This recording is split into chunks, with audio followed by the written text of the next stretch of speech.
Hello and welcome to the BurnCast. I'm Brady Byrne. And I'm Kim Gass. Today we're looking at a book called A Clash with the Blue Demons by author Vivek Salvi. As always, any criticisms directed towards the authors of works that we discuss are exaggerated for entertainment purposes and are not meant to be taken personally. Thank you for listening, and we hope you enjoy the show.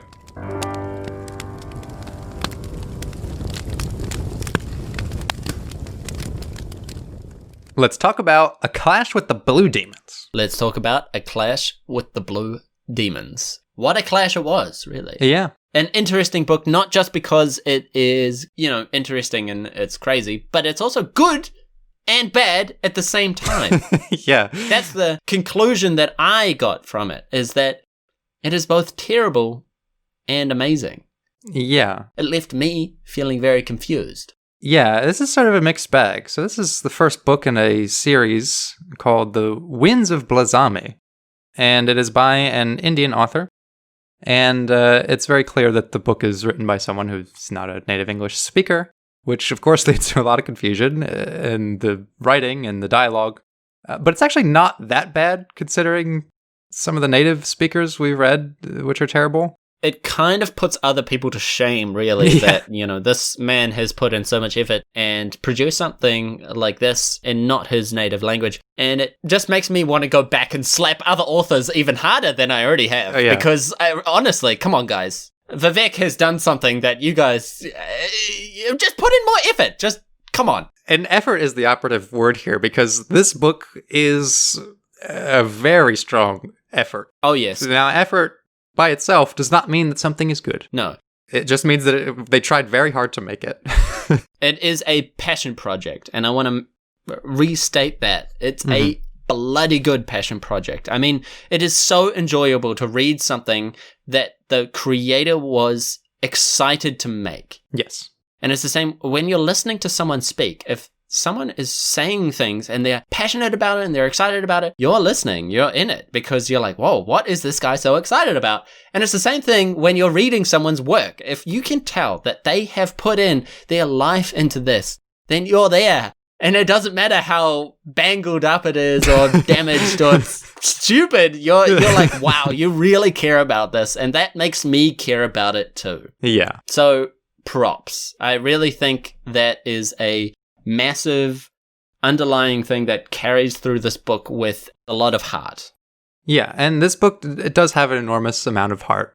And what we're talking about it being confusing is mostly just like weird turns of phrases that don't make sense. A lot of the time, it only enhances the book, if anything. I mean, the misused words, it really adds a comedic level to the book that is often missing from others. Yeah, it really is funny. It makes it downright hilarious at times. But, what we've got here is a high fantasy book set in an original world, the Blazame world or continent, I don't know.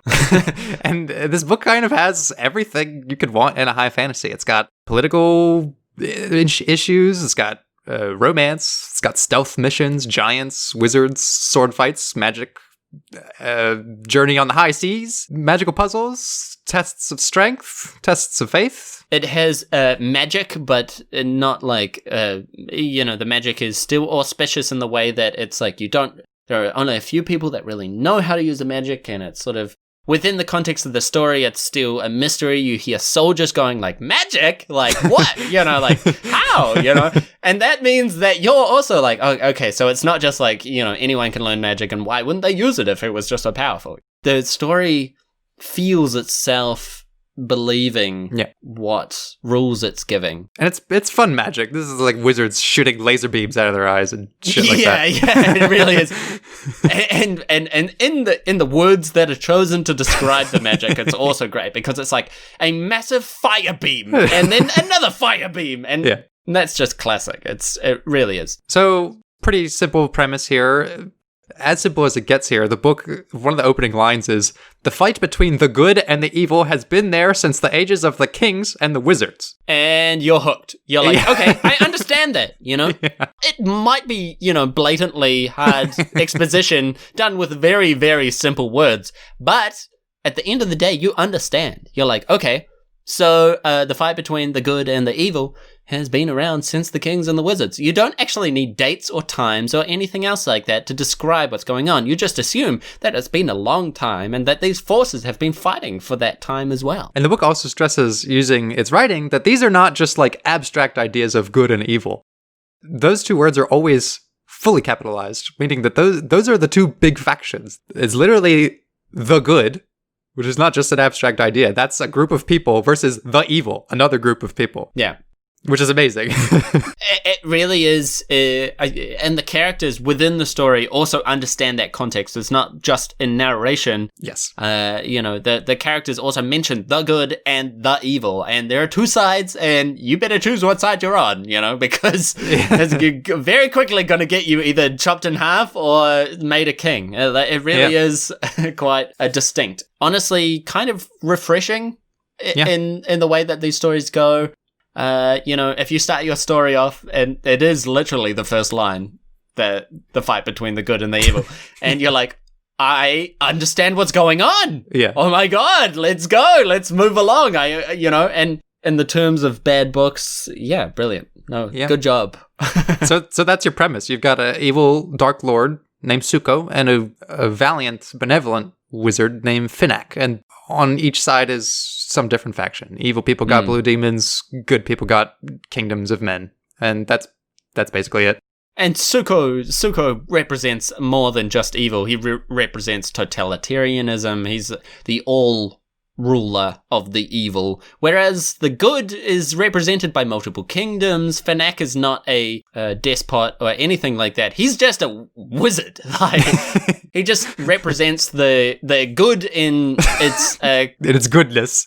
Yeah, in its goodness. And his powers are good as well, So it really is... It's not like other books where, you see the main character and he's a bit of a dick. And you're like, well, he doesn't really represent the good side, does he? He's a bit of an asshole. No, Finaq, he is good. He is quite good. And he really is the leader of the good, whether anyone chooses him or not. He represents that faction's characteristics. And both sides want to get a golden flower and for power or something. It doesn't really matter. It's kind of ambiguous, but... It's the MacGuffin, so... we need it. Yeah. Suko's got some random fire that's used for summoning. He's throwing creatures into it and other things into it. He's got some 5 herbs and spices. I think KFC was mentioned. And then he can't get the golden flower simply because it's very difficult to find.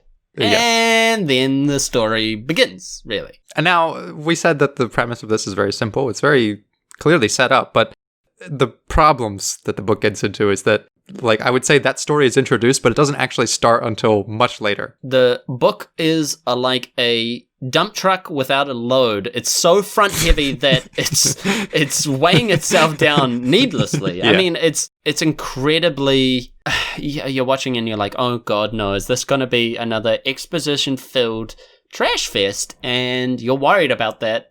If you've read other bad books and you've seen how exposition goes from start to finish, and no story happens. However, story does happen in this. It's just very front heavy, and that made me, in particular, very nervous and very scared. It's the best word. Scared that I was going to get very tiresome very quickly. It really doesn't give the best early impressions. A very large section of the beginning is introducing tons of kings and tons of kingdoms and characters you don't see for more than one scene, and they all have weird names, and it's too much. It's way too much. You could have half of it explained throughout the book, and it would still be the same story with the same level of interest.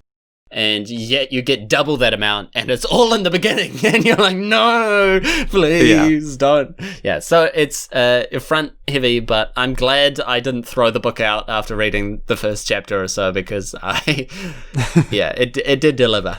Yeah, so once you get through that initial wave, the story does get started. However, at the very beginning, we do get some of your classic high fantasy tropes. We got maps, oddly named days of the weeks, months, and it even gives you a full structure of the armies and like who their generals are and all this shit. Yeah, like the names of the ranks, right? So like you've got the captain of the army, and then like the Treezam and the Brizam, and like these random terminologies for things, and you go read through the book and you hear things like captain and general. This is not even used. You don't actually hear the ones he made up, and I'm like, so what was the point of that? Like, what was the point of all your random? Like, I was reading, I'm like, okay, I'm gonna be looking out for that guy because he's probably gonna be high ranking, and I need to know that because they're gonna say, oh, it's that the XXX ranking military man, and then I can be like, oh, he's third in line, he's third from the top. No, it's just generals and kings all throughout the book. I didn't see any of that, and also I didn't see many days of the week and names of seasons and things like that, even though it's all described in the opening. I will say though, for a book about big wars between kingdoms and good and evil and that sort of thing, it gives you the impression with these like army structures that it's just going to be battle after battle and confusing generals are the main characters and stuff. But it actually handles like the big war stuff kind of well. It's actually mostly following a spy who goes through these armies. He's not really even connected to it. He's on his own thing, and he just kind of sees them happening. And so it actually does give a fair bit of like, personal characterization in the middle of like big battles and stuff. So that was kind of nice. The map is also, it seems to be a drawn map on a piece of paper which has been photographed and then put into the book, which is hilarious. That is funny. Yeah. I understand that it for some people it's very difficult to get access to things like scanners or whatever. And to be honest, if it's a good map, it's a good map and it's a good photo. But it is quite funny to look at that and say, like, oh, you really just penned this out and was like, one and done. That's good. Like, let's go. But it's all here. It's all, like, it all fits. If you really wanted to go back and be like, wait, now where are we again? You could go look at the map and understand where you are on the continent of Blazame. And so once we get through all that stuff, we do get introduced to our main characters properly. So we've got Finaq, who's the good wizard, Suko, the Dark Lord, and you've got Prosidith, who is kind of like a roaming spy. He's definitely on the side of good, definitely based on his like characteristics, but he does present the unaligned roaming around the world, and it does give the story a chance to go into different places and not just be with whoever's leading the big army at the time. Yeah, because he's really not a part of the big battles necessarily. He's on a personal journey. It's set up that he is in love with Finaq's daughter, Angela, and she doesn't care for him very much. But he wants to prove his love to her. So he says, I'll go off and find the flower for your father, the wizard.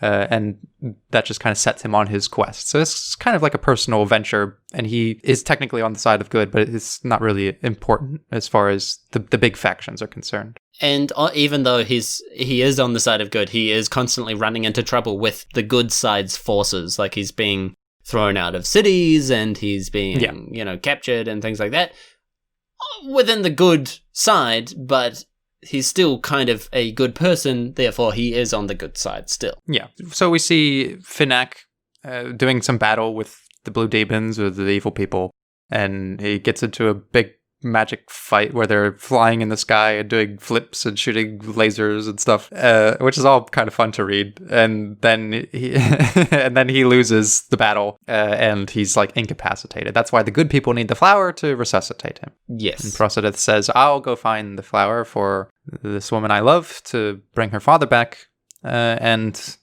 the evil people also want the flower. So that's your basic story. That's how we get set on the path. It just is a shame that it takes place like 30% into the book instead of in the first 5%. Yeah. And the evil side wants the flower because that is the final ingredient they need to throw into their summoning pit to give them ultimate power. It just delivers power, doesn't really mention what sort of power. Is it going to spawn an army? Is it going to summon up dreadnought ships from the Earth's surface? No, it doesn't really tell you what's going on, but it doesn't need to, because you're like, if they get the flower, it's going to be all hope lost. I'm pretty sure they even mentioned somewhere, they're like, oh, Suko, his overwhelming force, even with just his blue demon army. It's enough to destroy the kingdoms of men. But he wants the flower to be even more powerful. Yeah. He wants to dominate harder. Yeah. So he doesn't even really need it. Yeah. In all the clashes, good title for the book, by the way.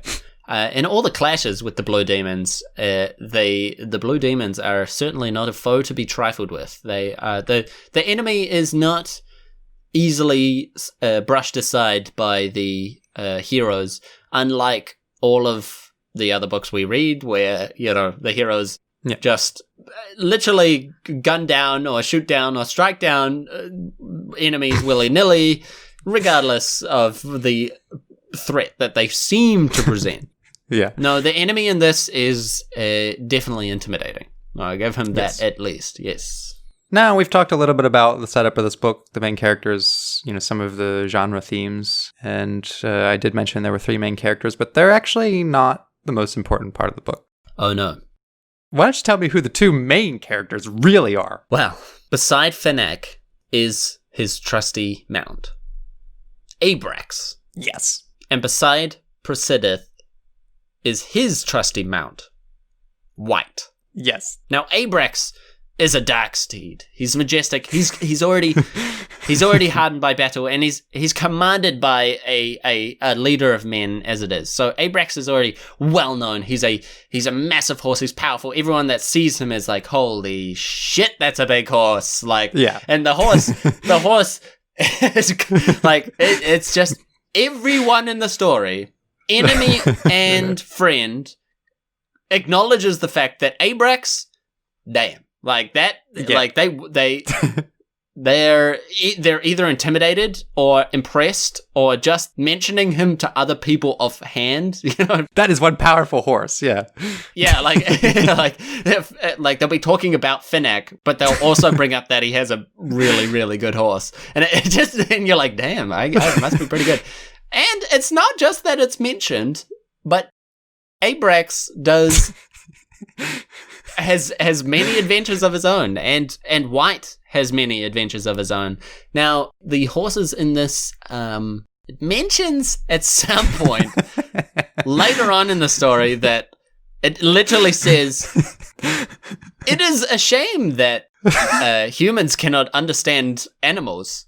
But within the story, and constantly, the horses are not only communicating with the people in rudimentary ways, but also leading teams of men. Yes.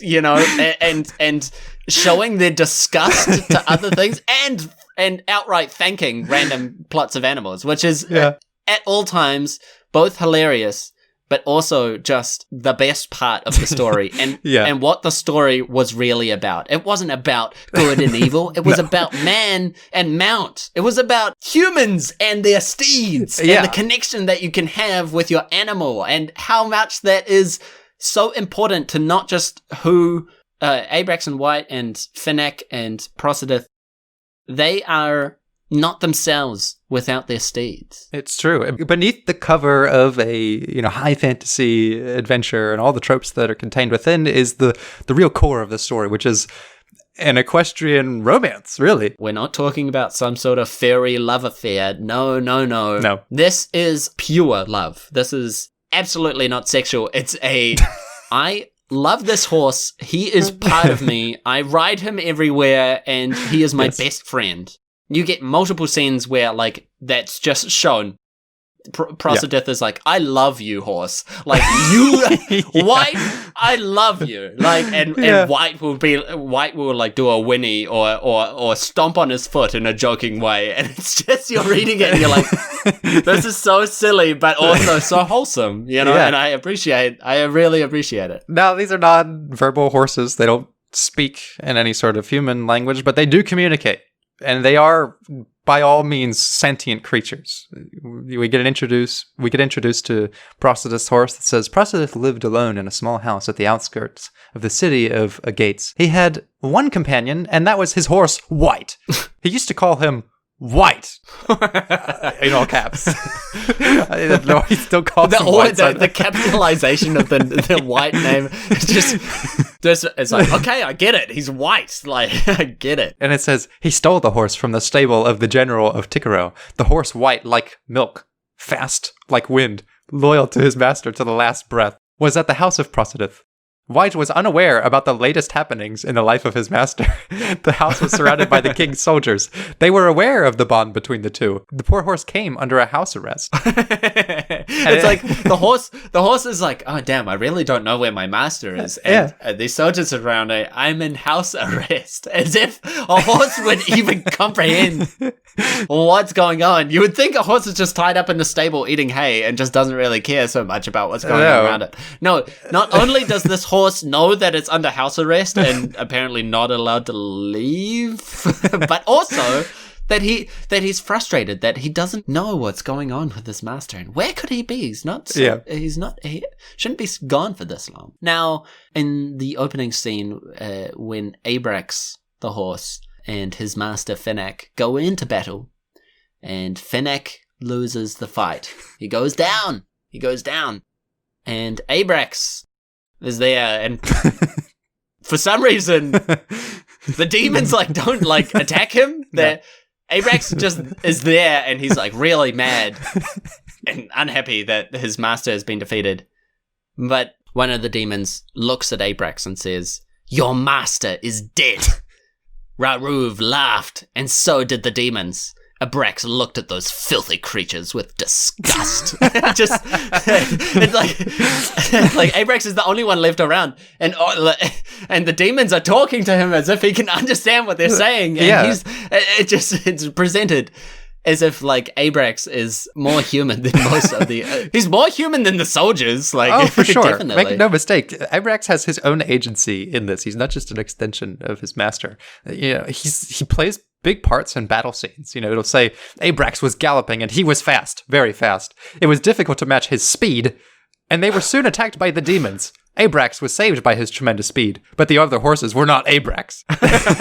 No sooner they untied him a horse, Abrax came from nowhere. He hit the soldiers and took away the victim. It's like, damn, boy, this horse is getting shit done. Yeah, and he does things on his own accord. He doesn't need his master to tell him what to do. His master's fighting the fucking witch in the sky, shooting laser beams and shit. Abrax is down on the ground, taking out demons by it's not very descriptive of what he actually does. It just says he takes them out, and you're just okay. And it also says there's a scene where Abrax is staring from the desert to the jungle, and it says that Abrax is not scared of the jungle. He's not scared about the vicious animals in the jungle of Praz, or even the demons. He just wanted to be with his master, and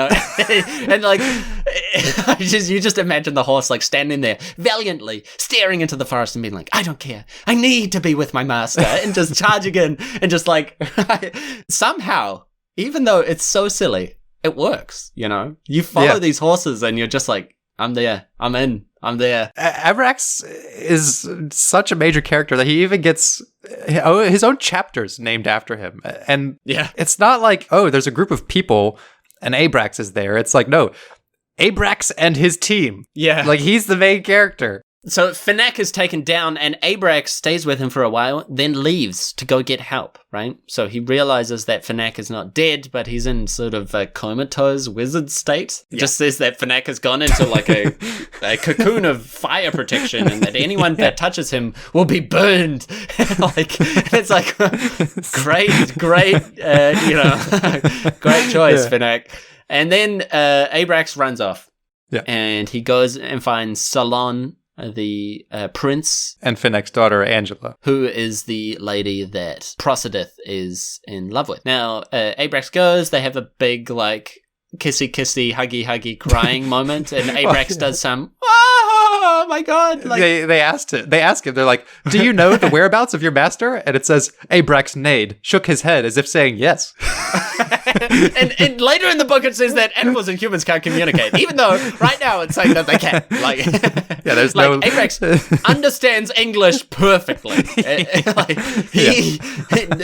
It's not some connection between master and mount. That's just like Abrax is fully like, oh yeah, I know where he is. Come on, let's go. Yeah. So there's a chapter called Abrax leading the team. That's shortly followed by another chapter called The Team of Abrax. Like, it's like, if it wasn't even more clear that Abrax is not only communicating but like dictating what's going on. Like, well, he's also the strategist. It says leading the team of 15 was Abrax. As they moved forward, the jungle grew denser. Abrax was aware of the danger that lurked in the jungle. The attack of the lions was in his mind. And it's like, yeah, like he knows full well what he's going to encounter, what the dangers are going to be, and where they're going, and everyone just follows him. And when Abrax slows down and gets more cautious because he knows that they're about to be ambushed, everyone else is like, okay, Abrax is in charge. Everyone get ready. And then, like, in full seriousness, that's how it's presented. And it's great. Like, honestly, you're like, fuck yeah, Abrax. Team Abrax, go. There's some great fight scenes with Abrax involved. Like, they go into the jungle and they do encounter the lions. Abruptly, there was an attack on Abrax from two sides. Two demons mounted on lions attacked him from both sides, but the attack was thwarted by the careful team. The two lions attacked the team. The demons were very strong. The soldiers divided themselves into two teams to fight against the demons. A demon lifted a soldier by the neck and squeezed it. His hands were stained with blood. The job was easy for his very strong hands. Solon and Angela were fighting against the lions. Abrax hit a demon on the toe. The hit was very hard.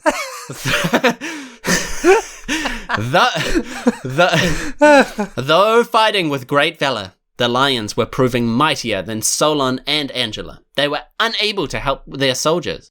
The demon tried to hit Abrax with his fist. An arrow was hit into his eyes by a clever soldier who climbed a tree and hit the demon with the arrows. The demon was in great pain. He became one-eyed. He became one-eyed. The attack was that perfect. Abrax once again hit him on the same spot, which must have been his toe, where he had hit before. Yeah. The fight scenes are constantly like this. It's just be like, there were two teams and two demons, and they fought the demons with two teams, but the two demons came with the two teams, and they hit them, and it was a hard hit. And Abrax hit his toe, and then he hit his toe again in the same spot twice. So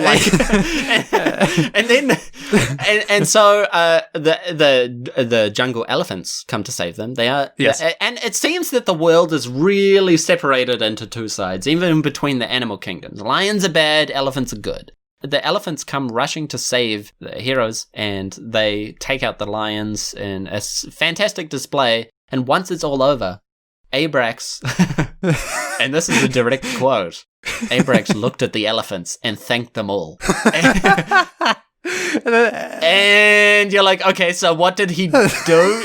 Did he nod at them? Did he just start speaking English and say, thank you very much for your assistance. I'm going to leave my team to go find my master now. He just internally thanks them, like, I don't know. He just internally thanks them, yeah. And even says after this, like, oh, Angela, riding on Abrax, like, went over and Abrax stroked the trunk of the elephants. It's like, damn, boy. Yeah. There's some real communication going on. But sadly, he is not reunited with Finaq. Yeah, so Finaq, they do find him and they take him back, but then he's just incapacitated for the rest of the story. Yeah, then it has this weird... This is where, like, if you wanted to really critique a story like this properly, you would say, why is he picked up by a random caravan and then taken to a city, and then... like, the people just follow him there, and then they meet up there and get him back anyway. Like, the caravan picking up Finaq and taking him somewhere only added to that scene's length.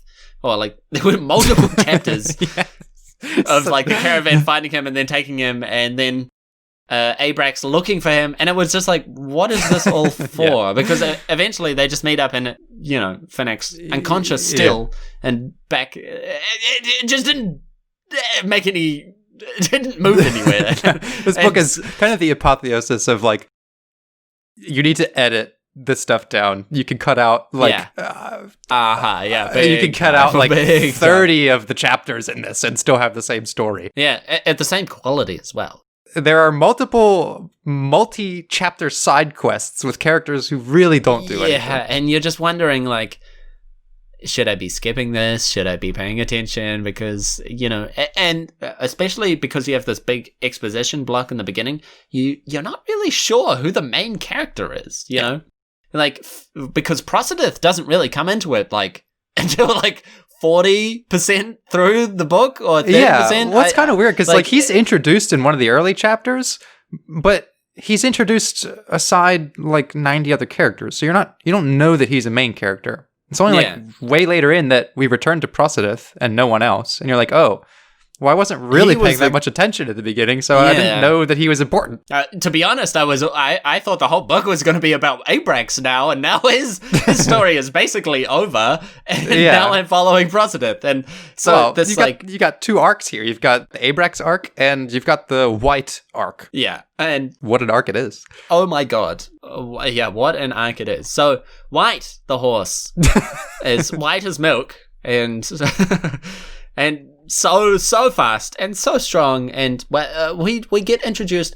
Now, if I was going to say any differences between White and Abrax, I couldn't really point out. They're just both fucking awesome horses that just are so valiant and so strong and so amazing and just so great at everything that they do, and leader of people and men alike. White has a bit more of, a rambunctious personality, I would say. There's this great scene where Prosidith is talking with White, his best friend, and he says, "White, you stay here. I'll just go and meet my lady love and assure her not to worry.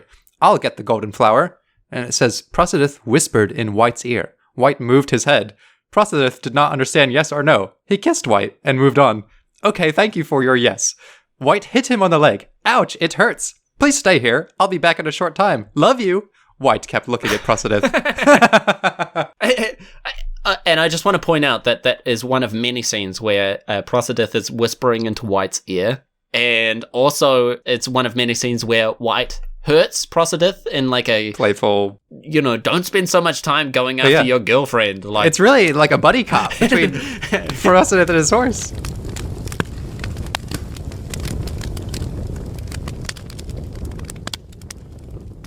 We get so much more backstory for White and Prosidith as well, that White is definitely the most fleshed out horse in the series, but Abrax gets so many fantastic scenes as well. He's a battle horse, Yeah, it goes back and forth as the story progresses between Prosidith's background and White's background, how they met, flashbacks to their time together. And it's so like, why didn't you make the whole book about this? This is what you wanted to fucking write about. Wholesome. Like, why didn't you start here and just tell me this story? Because it's like, you didn't need to write about this fantastical world. You could have just done a man and his horse and their separation and reunification and everything that goes along with it. Yeah. That is a brilliant story. It doesn't need the battle of good and evil on the outside. But I think that if you're looking at a story like this and saying, like, what were the good parts of it and what were the meaningful things, then you can say, like, okay, well, this is the meaningful part, and how do I simplify it?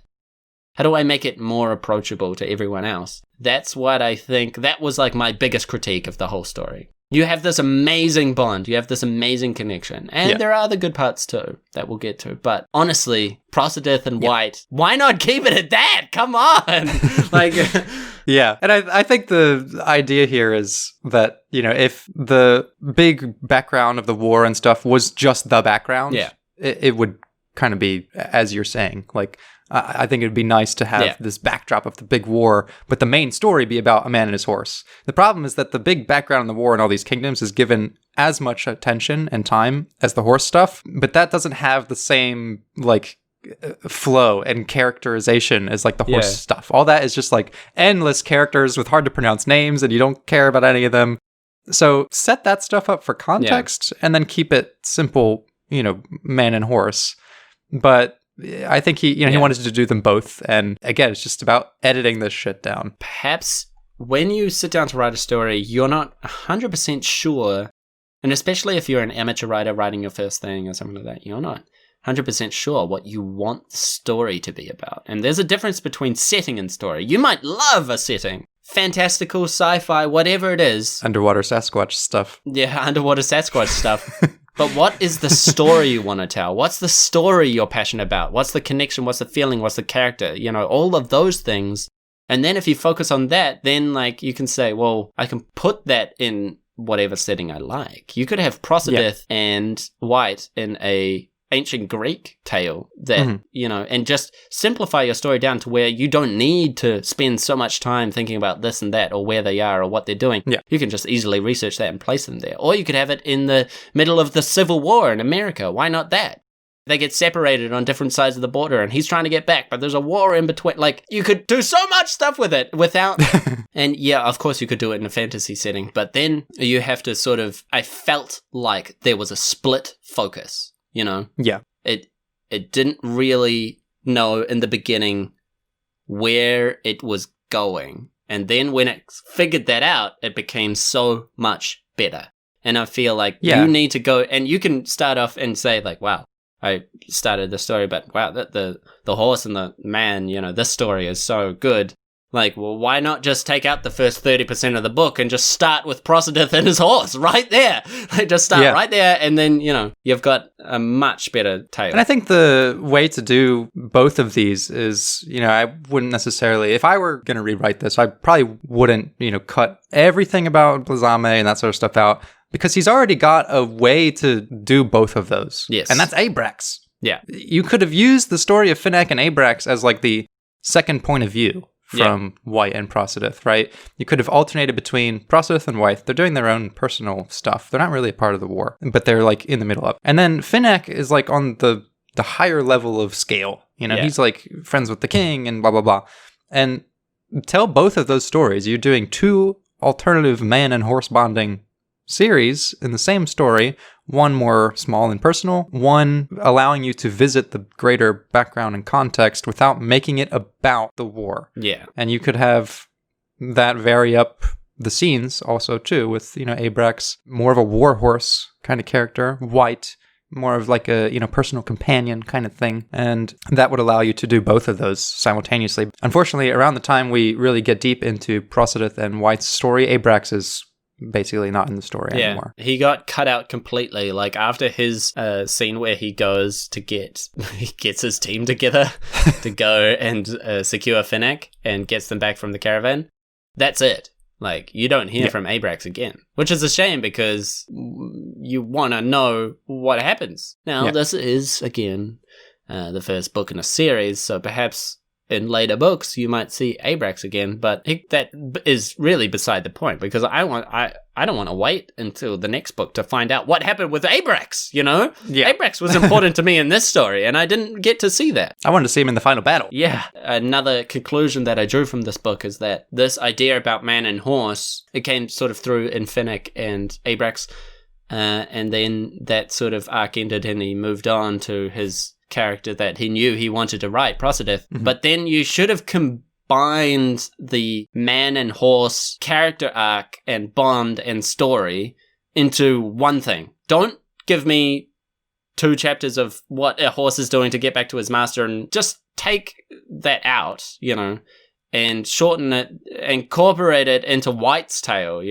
because, you can do the same thing in 30% of one horse's character arc, and then that ends, and then you move on to starting with a new horse and a new man, even though Prosidith isn't exactly new, but it's like you could have definitely combined those two, and you could have done so much to improve the flow of the story, I think. Yeah. The other major detriment to the horse plot lines is that at some point, the Prosidith and White storyline also kind of ends, and it's not really near the end. The biggest chunk of this book is Prosidith getting separated from White. He gets captured by some bandits, and Prosidith goes on a grand quest to find him. And he, meets some friends along the way and liberates some giants, and he throws shurikens and fights sharks and stuff like that. And it's all great. Yeah, and not only shurikens, but shurikens that White stole from guards that while they were being escorted out from a city that Prosidith was getting kicked out from because he was trying to visit his love. Trying to visit his love life lady that won't give him a bar of it.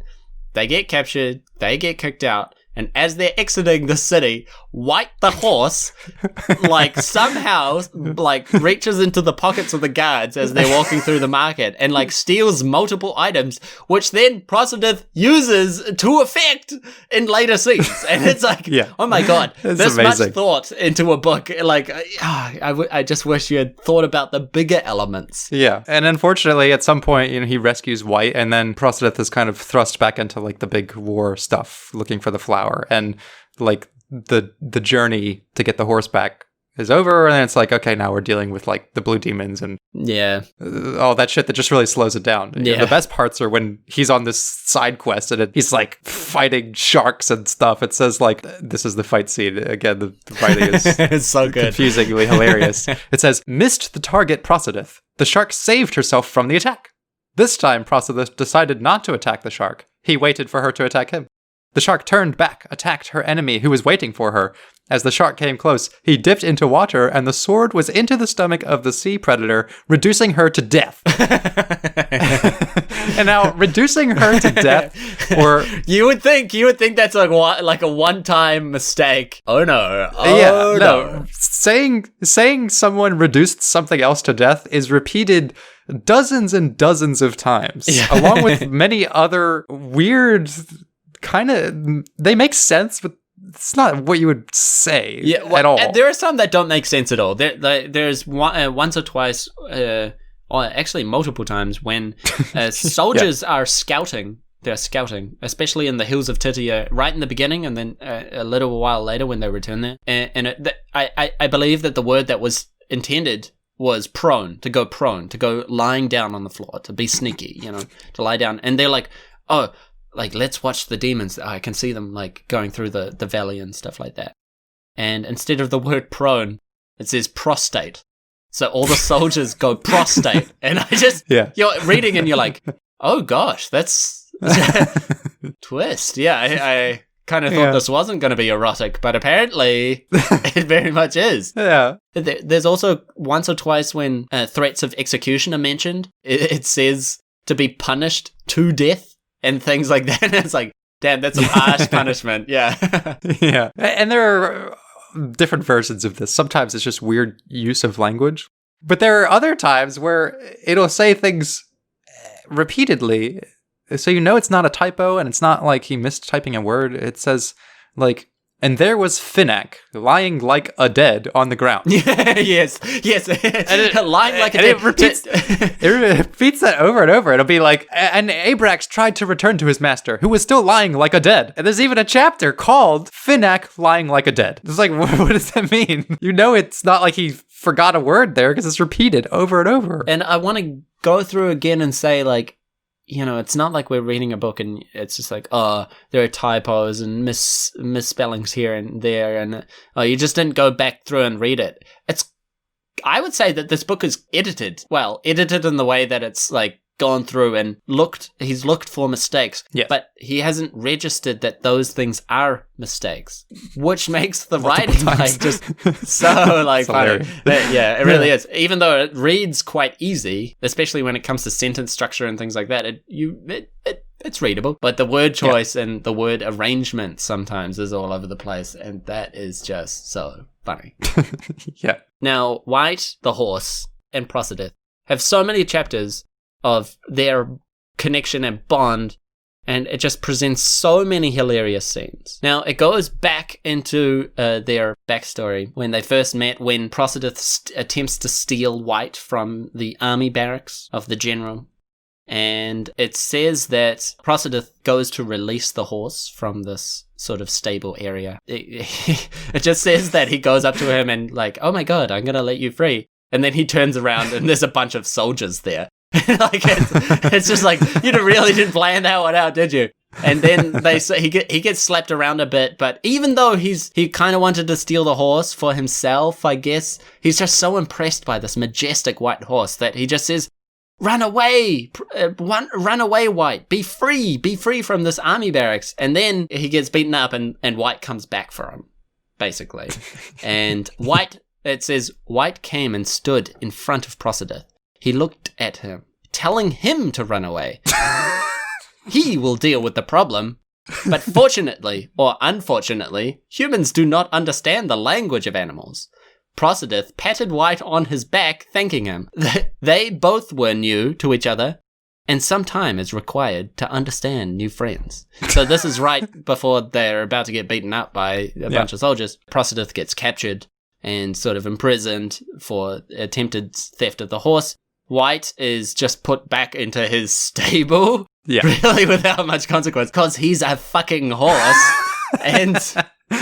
and Attilius, this is how Prosidith gets his sort of job as like a spy/agent, where it's he says that if you work for me, spying and stuff like that, I will give you White as your companion, to go out and do these things. And so Prosidith is like, oh shit, well, if I work for him, then I can do these missions, but I can do it on this horse White, which I am in love with. And it really is. He's like in love with White. And it says that White was with Attilius, but God knows what spell he, and then in brackets, Prosidith, cast on White, who was looking dull in those days.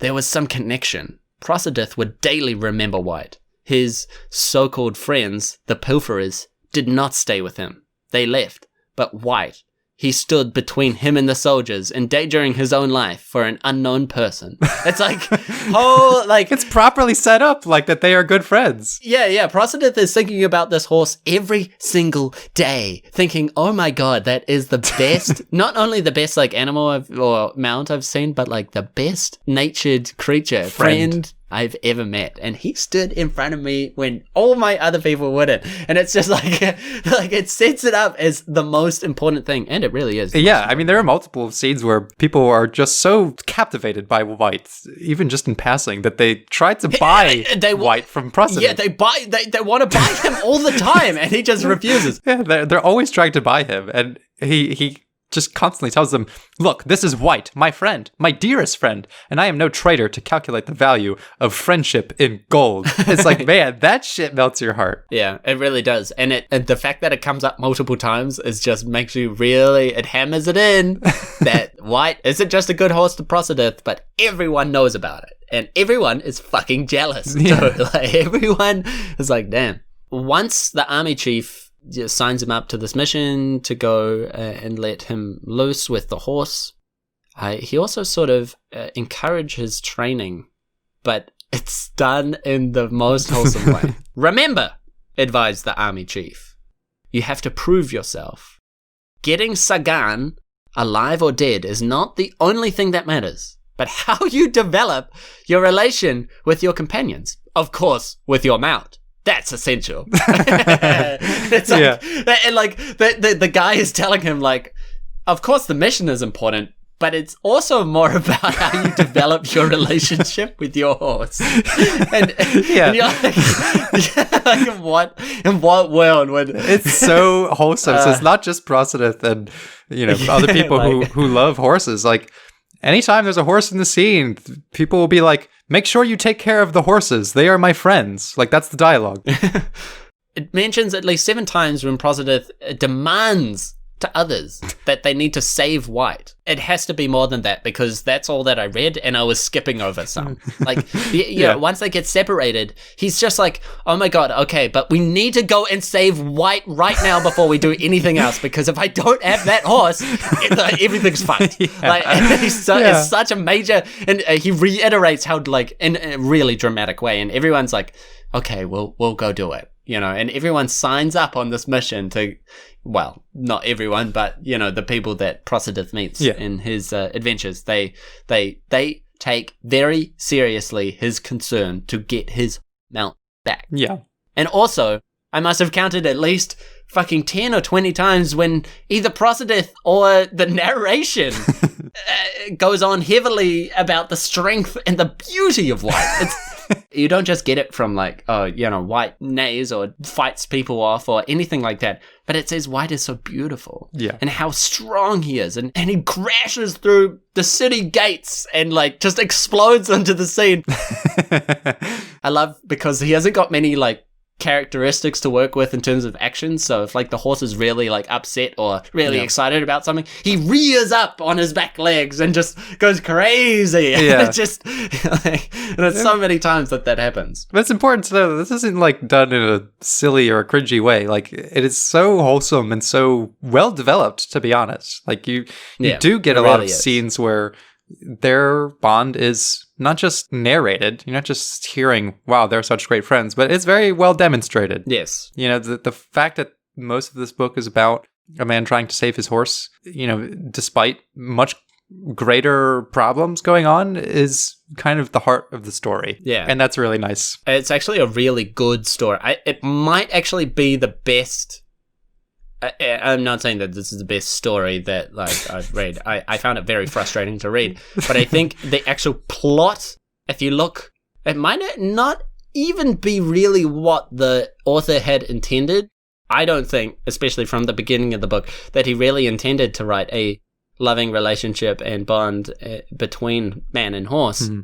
But that's what the story ended up as, and I just loved that. And it's not only them that have like a, you know, an emotional core. There's other like side quests going on. There's whole giant chapters and like separate points of view dedicated to other characters who are on like this big boat journey to like deliver a message between kingdoms. Yeah. They also have some pretty emotional scenes. There's this woman, Maria, who they meet like a monkey trapped in a bottle that the evil lord put there. And when they leave the monkey, they're like, we'll get you out, don't worry. And he's like, yes, let you all be happy and live great lives. And they say, of course, you'll be free soon. Believe in us. And it's just like, yeah, there was there is so much belief in good throughout this entire story, and not just about good, but like about good people. Yeah, for things like friendship and companionship and trust over everything else, and having that top everything else as well. In contrast to the other things that we read, fucking it was about goddamn time to read a story where the characters that are good are fucking good, you know? Yeah, and exactly, you know, fantasy genre has been ravaged by inspiration from A Song of Ice and Fire. So every fantasy story needs to be about miserable people and miserable worlds and all this stuff, because people think that that's what makes things complicated, and it can in certain ways. But you know, just because everyone is nice in this story doesn't mean they don't have depth. You know, it doesn't mean that it's a simplistic idea about morality that everyone is just friendly, because it doesn't always work out in the story. You know, Maria is saved by some people in the story, and you know, they're very virtuous. They like save her from the sea after a shipwreck, and one of the people in the village rats her out to the enemies, and they show up, and Maria has to kill some general who's been following her around. And it's not like your typical action scene where it's like badass. It's like, fuck yeah, you know, she got revenge and stuff. No shit. She like breaks down crying, and she's like, I killed him. Like, this has turned me into something I am not, you know, like, it's really sad. And there is depth to people who are virtuous at heart, and you can have that. It doesn't require everyone to be shades of gray for it to be complicated. And I also thought that there is constantly conflict between you love your, for example, even though this is back to the horses. So there's constantly conflict between the fact that if White was just another horse to Prosidith, then he would have just continued on his mission to get the golden flower, you know, as is, and perhaps just forgotten about the horse. But he has this conflict that he's like, I have this mission, not just because it's important, but I'm in love with this lady. I need to go and get this flower to impress this chick. But the love of the horse trumps that, you know, and he has to decide between continuing the mission, and he does continue it, you know, but more importantly, he has to get his horse back first, because it's like he can't imagine doing it without his horse. Because he has to pick between his lady love and his pony love. Yeah, you know? Exactly. and that's a great dynamic to play with. So I think, you know, hats off. Now, the end of the book is not necessarily its weakest point, but it's definitely not its strongest. You know, after all the cool shit is done with the horses and stuff, it's like a big battle between the blue demons, and, you know, the kingdoms are raising armies and stuff, and they have their clash. And the big battle ends when like a giant tiger man pops out of the ground, and he's like so big that he's like, stop fighting, and the blue demons are like scared of him, so they leave. And then Prosidith meets a wizard, and he tells them where the golden flower is, and then it ends.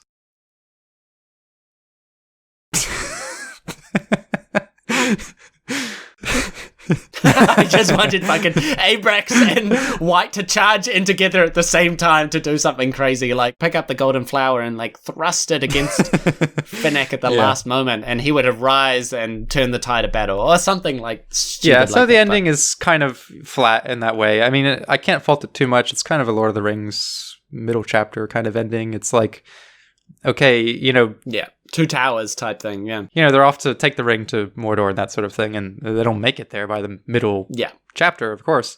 And they don't find the golden flower in this. But they do defeat the blue demons. So, you know, this is a long series, planned long series. And I can say, you know, praise for resolving the problem that is introduced in the title of the book. You know, the main plot still going on. That's how you do a series, you know? But you've solved the blue demon conflict, although sort of a lackluster way. It's just a tiger man just tells them to stop fighting, and they do. So that was kind of lame, but you know, hey, you've concluded the arc that you set up in this. Some of the plot threads are left open, like we don't know what's happening to the other characters, and Finaq is still lying like a dead somewhere. Yeah, he's still like a dead. I that's also like I kept flipping through and being like, when's Abrax coming back? Hello, Abrax. This chapter, are you gonna lead a team into battle? Please lead a team. And then no more Abrax. I honestly might tune in for book 2 with us, because fucking I gotta see Abrax again. And so that's a clash with the blue demons. Very possible that we'll tune in for more stories of man and horse in the Blazame series. So, you know, mixed bag overall, but hey, bravo for effort, and bravo for having a heart to your story, and for just being passionate.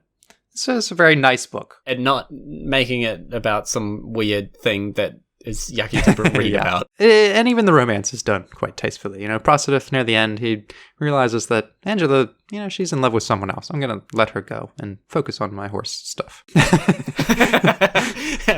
I'm not even sure he really had to think about it too much. He's like, well, if she's busy with some other guy, I mean, I got my horse, so net loss 0. The last couple lines of the book go, for the time being, peace was restored. Both the humans and the demons got time to prepare for the future.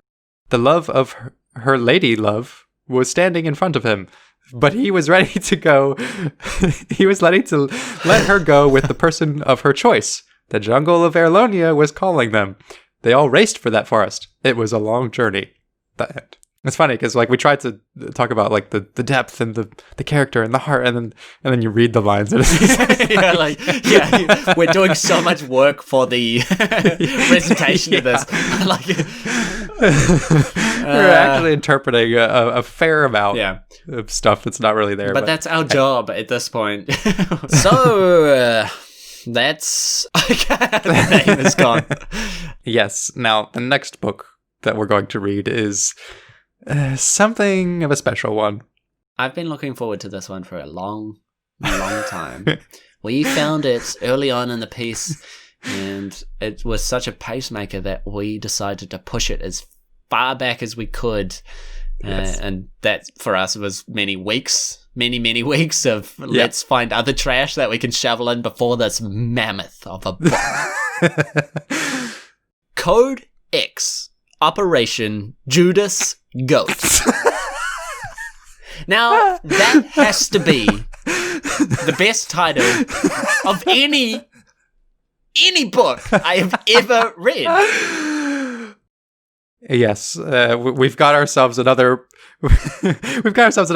prolific author here, R.D. Foster, who is not just a writer. A man, a myth, a legend. He has his own music. He has his own band. He is an artist in all forms of the word. He's got albums and albums of himself on his musical road tours dating back well into the 70s. And his country music, and it's all available for us to take a look at. From what I have heard, music, not half bad. It's not half bad. Very, very happy to go to a party and listen to that for maybe an hour, but perhaps not more than that. He's got an amazing website. He's got his own YouTube channel with music. And, that might make you think, all right, we've got a lifelong artist here. And then you read the synopsis of Codex Operation Juice Code, which goes like this. The top secret Code X unit is assigned to investigate a subversive group of communist-inspired college students who are intent on creating chaos in the United States. Stolen U.S. military weapons purchased by the group were paid for by sales of marijuana on college campuses across the nation. Those fucking bastards. Oh my god, communist marijuana smoking. College students. Lunatics. College students. It says, the plot begins in Boulder, Colorado, and extends to Oklahoma and Kansas, involving an outlaw motorcycle gang. The agency is tasked with investigating and finalizing the mission, whatever it takes. Oh my god. I can't wait to show these fucking weed-smoking communist college students how we do it in the Outback. How we do it in the Old West. Next time, Code X, Operation Judas Goat. Whatever it takes. Whatever it takes. Be there or, what's the name of his song? I'm a Spinning Top? Yeah. Yeah. Thank you everyone for listening and supporting the show. We really hope you enjoyed it. If you did, make sure to subscribe and join in the conversation with us on one of our platforms.